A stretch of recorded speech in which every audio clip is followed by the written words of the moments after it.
Okay guys, let's just discuss about the growth and development in animals. Animals के अंदर growth और development जो है वो किस तरीके से होती है.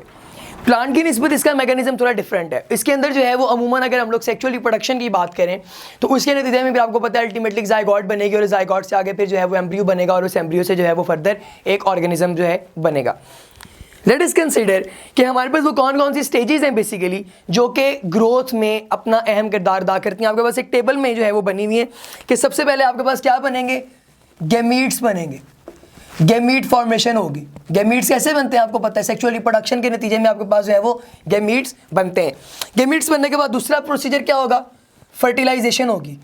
फर्टिलाइजेशन कैसे होती है आप लोगों को ये भी पता है कि हमारे पास जो एक मेल और फीमेल जो हमारे पास हैं गैमीट्स वो दोनों जब कंबाइन होते हैं और जब एग फर्टिलाइज होता है उसको फर्टिलाइजेशन हम लोग नाम देते हैं. तीसरी स्टेज में हमारे पास आएगी क्लीवेज.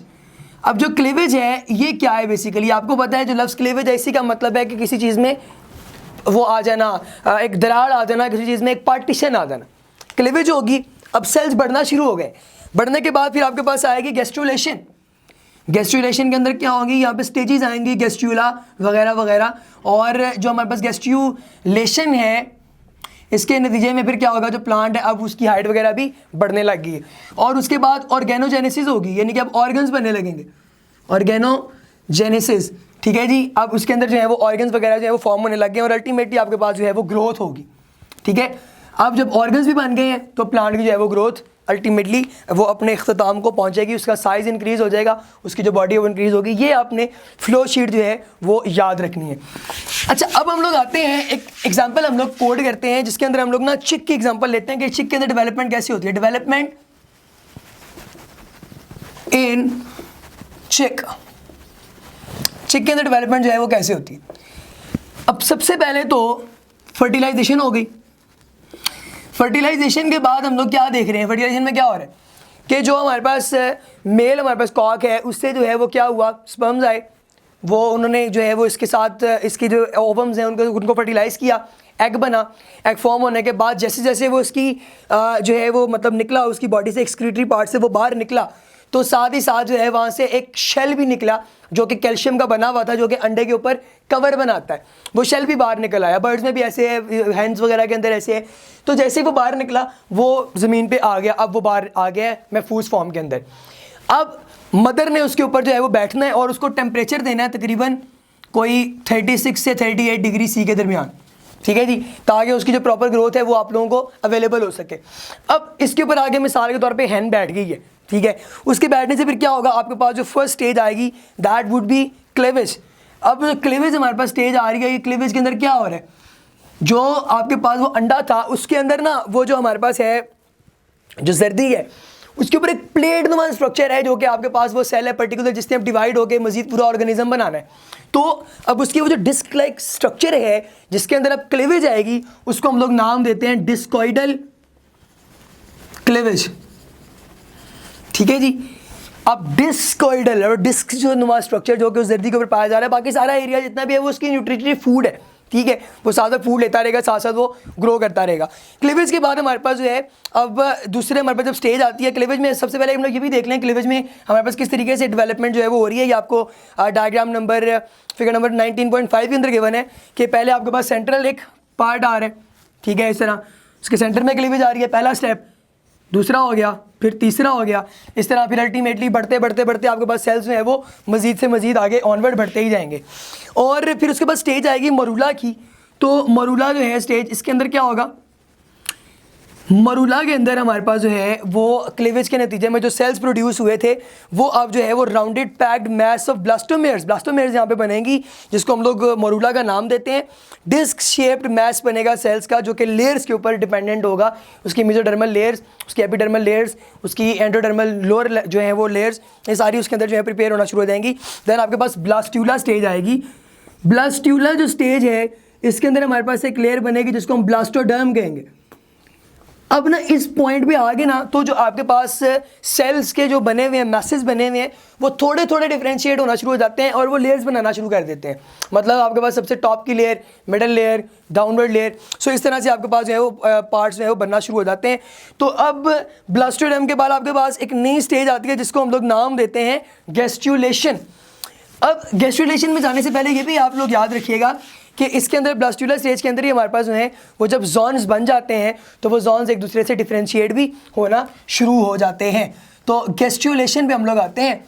तो गैस्ट्रुलेशन के अंदर हमारे पास जो है वो कुछ ऐसी टर्मिनोलॉजीज हैं जो आप लोगों ने याद रखनी है। मिसाल के तौर पे एक टर्मिनोलॉजी है एपीब्लास्ट। तो वो कहता है कि जैसे आपके पास लेयर्स बनती हैं ना, तो एक अपर लेयर है, एक डाउनवर्ड लेयर है। तो अपर लेयर को हम लोग जो है वो नाम देते हैं एपीब्लास्ट, और एपीब्लास्ट के साथ जो डाउनवर्ड लेयर है उसको हम लोग नाम देते हैं हाइपोब्लास्ट। एपीब्लास्ट और हाइपोब्लास्ट दो तरह की हमारे पास जो है वो लेयर्स बन गई। अब इसी तरह ये जैसे जैसे हमारे पास जो है वो मजीद डिफ्रेंशिएट होती जाएंगी तो ultimately raising them off the yolk and giving the area a translucent appearance the area pellucida while the peripheral. अब जो एरिया प्लूसेडा है ये हमारे पास जो है इसके अंदर एक स्पेशलाइज्ड जो है वो पार्ट जो है वो बनेगा। तो अब इस पार्ट के बाद हमारे पास जो है इसका ये तो हो गया एक हमारे पास पार्ट जो कि आपको फेसिंग दे रहा है, उसके साथ हमारे पास जो है दूसरे पार्ट जो कि इसके पेरिफेरल नेटवर्क्स आपको देंगे वो भी वहाँ पर मौजूद होंगे। अच्छा, नोटोकॉर्ड और मेसोडर्म की फॉर्मेशन इसके साथ ही जो है ना वो इंड्यूस हो जाती है। ये भी हम लोग जरा देख लेते हैं कि नोटोकॉर्ड जो है अब वो कैसे बन रही। तो नोटोकॉर्ड आपके पास क्या है, ये भी आप लोगों को पता है कि ये एक premature form of backbone है। बैकबोन इसकी premature form that would be termed as notochord. अब नोटोकॉर्ड के अंदर फिर क्या है हमारे पास जो है बेसिकली सबसे पहले ना जो आपके पास सेल्स हैं जो दोनों साइड से ऐसे एक दूसरे की तरफ आ रहे हैं और आते आते जो है वो इसको मिडल मैस को थोड़ा बढ़ाना शुरू कर देंगे। मिडल मैस के बढ़ने से फिर क्या होगा, अब जो डेवलपमेंट है उस स्पेसिफिक पार्ट की वो मॉडिफाई होने लग जाएगी कि किसके अंदर, वो चिक के अंदर मॉडिफाई होना शुरू हो जाएगी। अब चिक के किस पार्ट में मॉडिफाई, वो उसकी जो स्कल रीजन है, उसकी जो बॉडी है, उसकी डिफरेंशिएशन जो है वो स्टार्ट होना शुरू हो जाएगी। गिवन आपको नज़र आ रही है डायग्राम नंबर 19.7 के अंदर कि आप यहाँ पे देखें कि जो पहले 18 घंटे हैं उन 18 घंटों में आपके पास प्रिमिटिव स्ट्रीक बन रही है जो कि सेंटर में एक इन्वेजिनेशन बन रही है। उस इन्वेजिनेशन के साथ माइग्रेटिंग सेल्स हैं ब्लास्टोसील के ऊपर जो कि आपके पास एपीब्लास्ट के ऊपर जाके तो जो है वो आपस में कंबाइन हो रहे हैं और उनके कम्बिनेशन से सेंट्रल मैस जो है वो क्या होना शुरू हो जाएगा, वो मोटे से मोटा, और उसके ऊपर एक जो है वो ग्रेव नुमा स्ट्रक्चर बनेगा जिसे निसल्स ग्रूव हम लोग नाम देते हैं। निसल्स ग्रूव ये यहाँ पे जो है वो फॉर्म हो जाएगी। अब निसल्स जो है वो हमारे पास ग्रूव जो है वो बन गई, सॉरी ये न्यूरल ग्रूव है।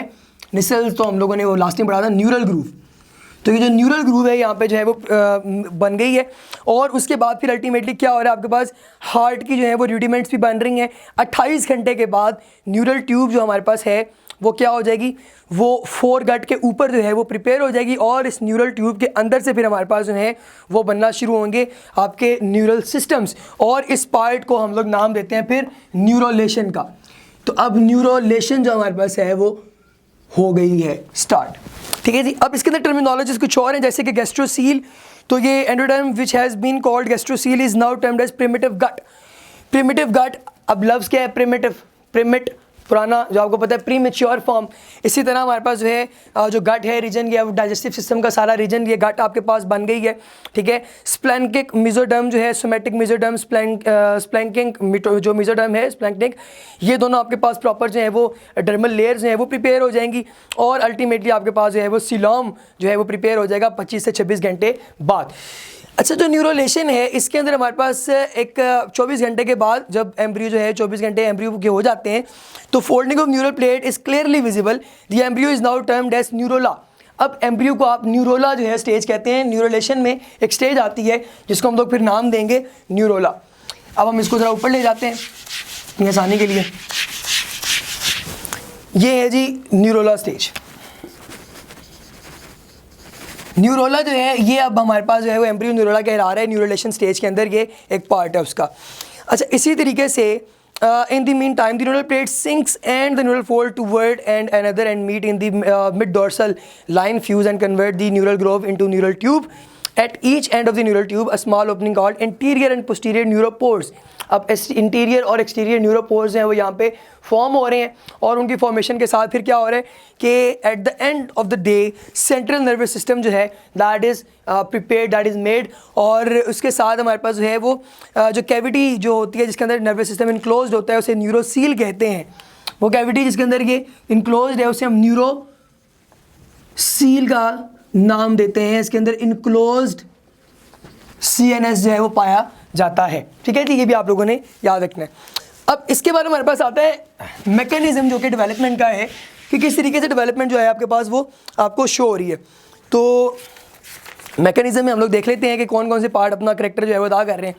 अच्छा, डेवलपमेंट इस पूरे मतलब टॉपिक के अंदर जो चीज़ें इंपॉर्टेंट हैं हम लोग वो ज़रा डिस्कस कर लेते हैं कि साइंटिस्ट जो हैं उन्होंने रिएक्शंस किए। लाइक हैंस ड्रिच ने ये एक्सपेरिमेंट किया कि आप किसी भी एक जो है वो डेवलपिंग सेल्स को एक दूसरे से काट दें, अलग कर दें, तो अब देखेंगे कि अल्टीमेटली वो दोनों सेल्स आज़ादाना वो है वो डेवलपमेंट शो करते करते करते जो है अल्टीमेटली पूरे ऑर्गेनिज्म में जो है वो कन्वर्ट हो जाएंगे। अच्छा, एक इसमें इम्पॉर्टेंट जो है एक्सपेरिमेंट वो स्पेमन ने किया था। तो स्पेमन ने क्या किया था, इसने एक आपके पास जो है वो एम्ब्रियो ली 2 सेल स्टेज में। ठीक है, बल्कि उसे हम एम्ब्रियो नहीं कहेंगे, हम उसे नाम देंगे जाइगोट का। जैसे जैसे क्लीवेज हो रही थी इसने उस सेल्स को पकड़ा और वो सेल्स, फॉर एग्जांपल आपके पास एक सेल है कि 2 के अंदर कन्वर्ट हुए, एक को इधर कर दिया एक को इधर, 2 सेल्स हो गए। इन सेल्स की उसने फिर जो है वो फर्दर डेवलपमेंट देखी, किस तरह डेवलप हो रहे हैं। उसने ये नोट किया कि डेवलप होते होते ये भी एक मुकम्मल ऑर्गेनिज्म है, ये भी मुकम्मल ऑर्गेनिज्म में क्या हो गया, डेवलप। इससे पता ये चला कि जितनी डेवलपमेंट की इंफॉर्मेशन है वो सारी की सारी किसके अंदर स्टोर होती है, डीएनए के अंदर, और इसका ताल्लुक नहीं है किसी और चीज़ के साथ। ये अल्टीमेटली जो है वो डीएनए की ही तमाम जो है वो अपना इंफॉर्मेशन को लेते हुए ये कन्वर्ट कर देता है एक सेल को मुकम्मल ऑर्गेनिज्म के अंदर। अच्छा, इसने फिर एक और ये भी देखा कि इसने ना सेलेमेंडर का जो है वो लिया, सेलेमेंडर का एक फर्टिलाइज्ड एग लिया। जैसे जैसे वो डेवलपमेंट शो कर रहा था, इसने एक हेयर से, एक बाल से उसे जो है वो काटा, तोड़ा। जैसे फॉर एग्जांपल ये आपके पास था सेल, ठीक है, एक बड़ा सेल था, सो वो बाल जो है उसके ज़रिए इसने उसे काटने की कोशिश की। अब वो ऐसे बन गया आपके पास, ये बाल से वो बंधा हुआ। उसकी एक साइड इसे देखा कि वो पूरी पूरी जो है वो प्रॉपर सेल्स के अंदर जो है वो कन्वर्ट हो रही है।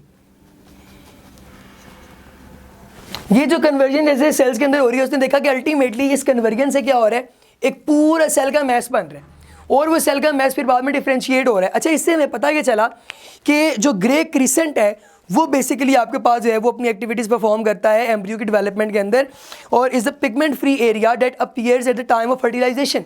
ग्रे क्रिसेंट की डेफिनेशन आप लोगों ने याद रखनी है कि ये आपके पास एक ऐसा जो है वो रीजन है ग्रे क्रिसेंट,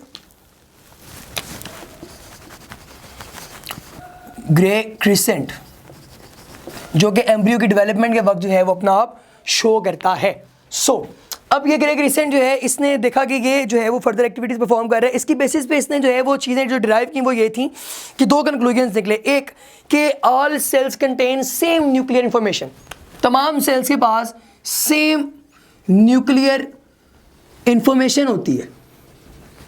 और दूसरी चीज़ जो इसने यहाँ पे डिस्कवर की वो ये थी कि इस सेम न्यूक्लियर इंफॉर्मेशन के साथ जो इंपॉर्टेंट चीज़ और क्या है वो ये है कि in the grey crescent area cytoplasm contains information for the development.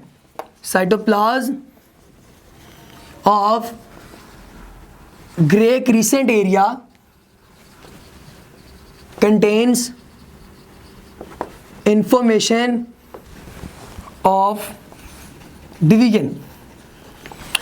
अब सवाल ये उठा कि अगर तो इन्हें पता है, ठीक है, तो फिर जो हमारे पास डिफरेंशिएशन है वो किस बिना पर होती है। यानी कि अगर ये तो इसे पता लग गया तो हमें ये बताया जाए कि किस तरीके से जो है वो डिटर्मिनेट होगा ये सेल का पूरा मैस के अल्टीमेटली किस तरीके से डिफरेंशिएट होना है, किस पार्ट ने क्या बनना है, किस पार्ट ने क्या बनना है।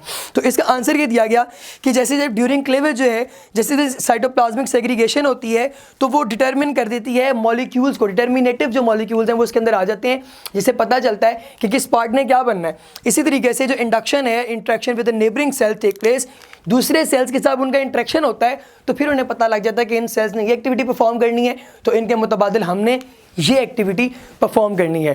ठीक है, this was all about this lecture. Thank you so much.